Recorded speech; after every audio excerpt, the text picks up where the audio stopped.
His first great enemies are the members of his own tribe, the Quraysh. Indeed, the major battles of the Quran tells of numerous wars. Anyone know any of the names of the famous wars in the Quran?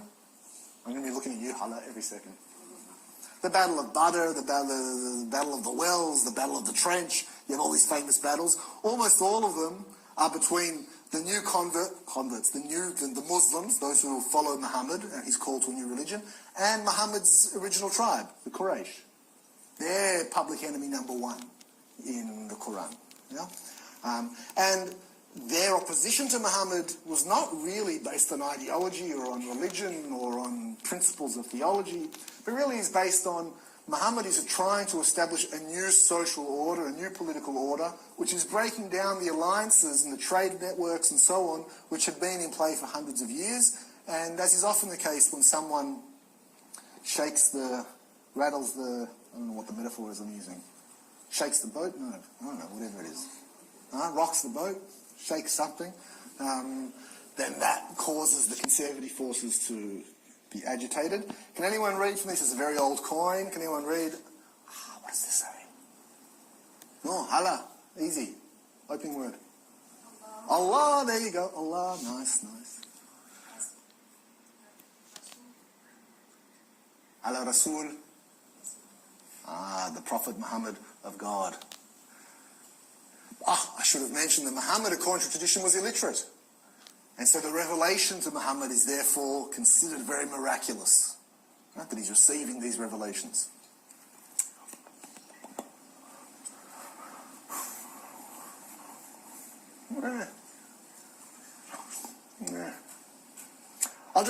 There's more detail than we need there, but I'll just note that Muhammad, very early on in the 620s, he's already gained numerous followers, numerous supporters, and is considered a very respectable and prominent man. And so some of the people who live in Medina, non-Muslims, call him in to act as arbiter for their tribal disputes. They themselves are not yet Muslims, and they're fighting amongst themselves, so they call in Muhammad to come. Muhammad and his sect, or his group of followers who have been having all kinds of trouble and persecution at the hands of the Quraysh, moved to Medina, and that marks the very beginning. That marks year zero, if you like, in the Islamic calendar. Yes? So in Islamic years, what's the year today?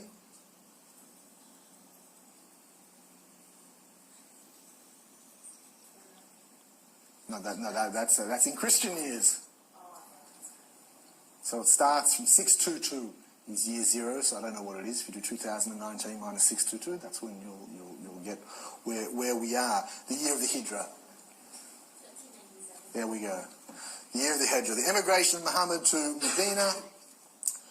It's here as well, in the context of these battles with the Quraysh, that what will become known as jihad, and these terms obviously very loaded in contemporary political discourse, that jihad first emerges. Jihad simply means to struggle, to fight. Has many different meanings in the Quran. But we can note here its original context where it first appears. To those against whom war is made, permission is given to fight because they are wronged. And verily God is most powerful for their aid. They are those who have been expelled from their homes in defiance of right for no cause, except that they say, our Lord is God. So Muhammad receives a revelation that it's permissible to fight in self-defense, and the reason they have to fight is they're being persecuted for proclaiming the oneness of God, for proclaiming there is only God, only Allah. And actually, here's the continuation of this, the second part of this little section here is fascinating. Did God not check one set of peoples by means of another? There would surely have been pulled down monasteries, churches.